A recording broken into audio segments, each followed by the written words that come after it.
Hello.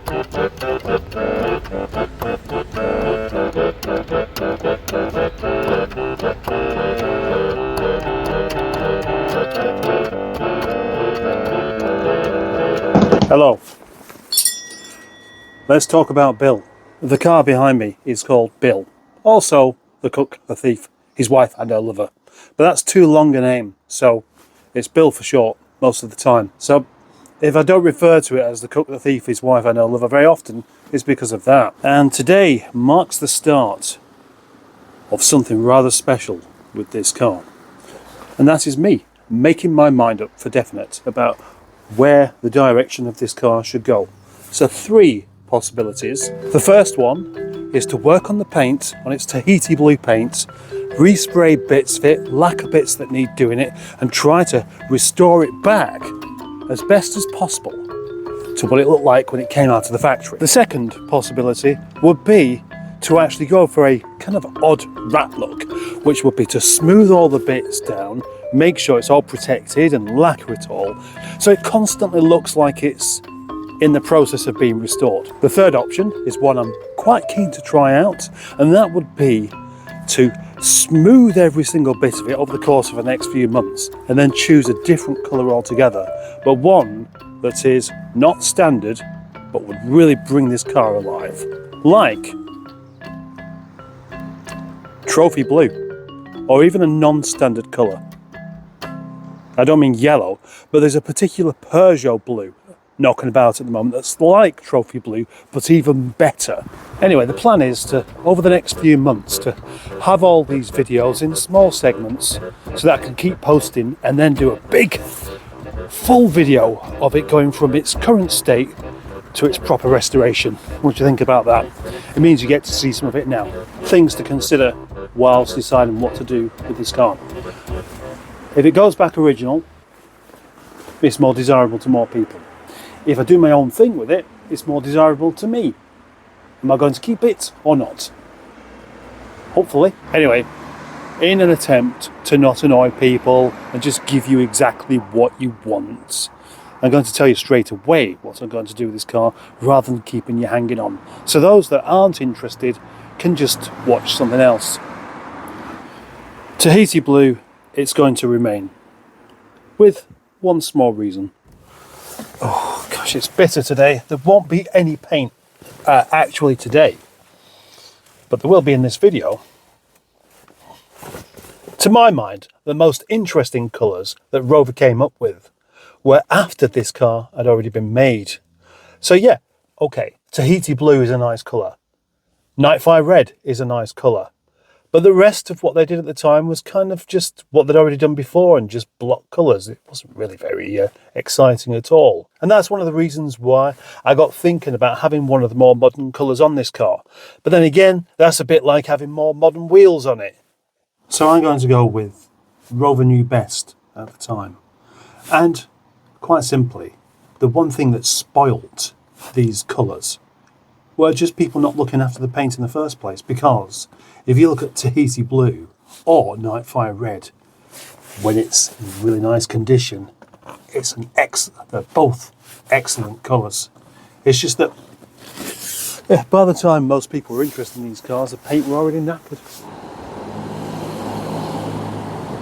Do you know what I'm really sick of when it comes to the way people drive? And that is, if you want to pull out of a junction like this, you start pulling out, look right down at the bottom there. There could be nothing coming up the hill, but the moment you start pulling out, they speed up. Maybe I'll try and fix that thing today. Having that pointed out to me is a bit like when Mrs. Faulty rung up Basil to remind him to put the moose head up. There's a properly nasty pothole here to avoid. That Hyundai looks like it's just going to hit it. Is it? Oh! Someone's attempted to fill it.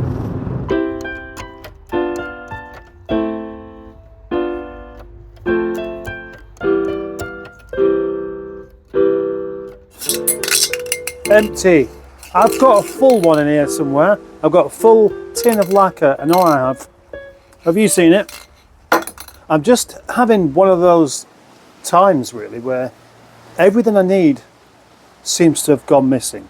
So not only is it the lacquer, but my 800 grit sandpaper that I desperately need right now, because I'm trying to do two things at once here. This particular arch did look quite terrible, and I've just basically rubbed it back and gone over it and repainted it and rubbed it back again, and now I've just put a tiny bit of filler in there where there was a little bit of existing filler that popped out. But now what I can see is, look at that, that's nowhere near good enough anyway. At no point have I been under the illusion that this was going to be a quick job. So hopefully followers of this channel will actually understand and accept that this isn't going to be the kind of restoration that takes a week, but maybe quite a lot into the year, especially when I have other things to be doing. No matter, give up on the lacquer idea for the moment. Back to the big heavy buffing machine. And do you know what? Maybe I wasn't trying hard enough before, because it does seem that it is getting better and better. I've really been concentrating on this side of the bonnet, just this middle patch there. So what I need to do now is lift these wiper blades up so I can get to the edge and then do that other side again. And then it might end up looking a bit like, well, this almost, I mean, it's very shiny, but it's obviously got it's got scratches underneath the shine. But still much better than it was. And of course, underneath the strip lamp is where these scratches show up the best. If I was to catch the end of these wiper stalks with that, that's going to get shredded and those are going to get yanked off. Right, let's wipe this off. It's a very powerful machine, and you've got to hold it in such a way, I've learned this now, that you don't hold it tight. If you hold it too tight, then it yanks about all over the place. And even with the wipers out of the way, that could probably end up cracking the windscreen if misused. Yeah, that's quite a lot better. Still scratches underneath it, but it's shiny with scratches.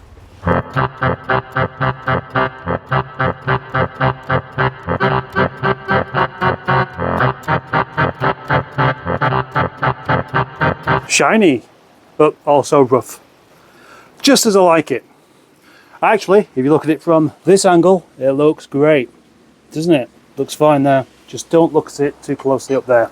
Beyond the deep scratches and the, well, obvious damage from bird poo, the shine is so great that it looks like it could, in fact, be still wet. And that is what I'm aiming to do. I just now need to do that on the panels that haven't got such deep damage to the paints.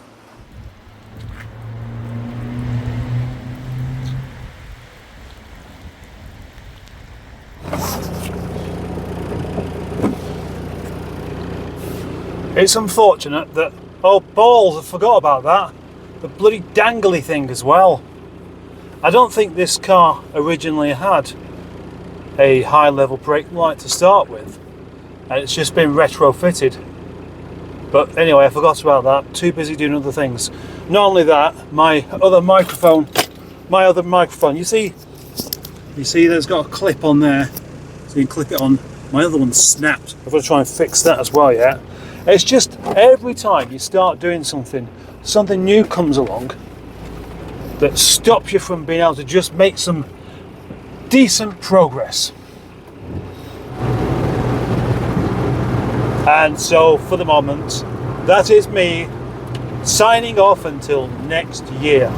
So first of all, thank you for sticking with this video, even though the progress hasn't been great. I would like this video to have been going from a complete shed to a showroom example, but that's just not possible, not in a couple of days. Thank you very much for being a subscriber and a channel member especially, and thanks for liking the video, thanks for watching it all the way to this part just here, and thank you for not pressing the unlike button. To all those people that have liked this video, Happy New Year. To all of those people that have watched this video, liked it, but didn't actually press like, Happy New Year. To all of those people that didn't like this video particularly, but didn't press dislike, Happy New Year.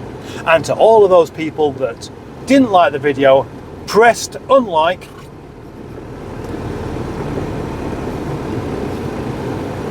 Happy New Year. Another fabulous observation to be made here. The rear lamps on that Volkswagen Up look like 1980s computer monitors.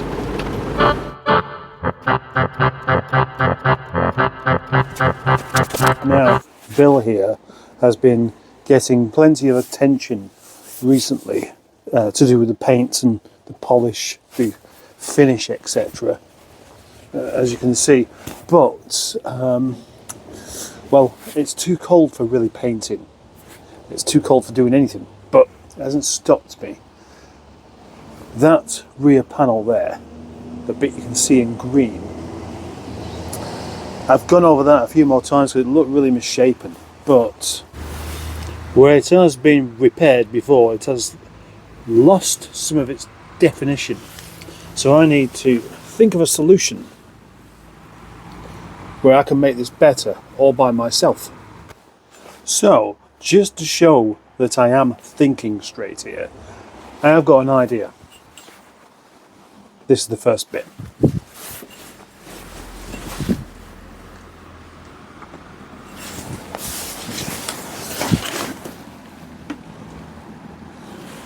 Oh gosh, that's actually not bad. I was expecting there to be a big gap there, but there isn't. So that means the lack of the misshapen part is actually that there and that, which is a good thing. So it appears that we have a slightly raised part there as well as just there, and here as well. So I need to very, very carefully work on this a bit more. I think I might have just finished the roof lining part, not the actual roof where a lot more lacquer peel needs to be sorted out. I've just sprayed it in a sacrificial green. I think it's worked. Look, see? That's nice and smooth now. Much better than it was before. Even though it's the wrong colour, who cares? Please bear in mind, I'm not daft enough to think that this actually looks good. Although I might be daft enough to just leave it. Probably not though. Oh, I can see it again there now. But the thing is, I need to come to the end of this video. Like now. Otherwise there'll be nothing new to post. If I just wait till I completely finish this, all my subscribers will have disappeared because they'll think that I've given up on it. So thanks again for watching and subscribing to Kenneth. This episode is now coming to a close. Bye bye.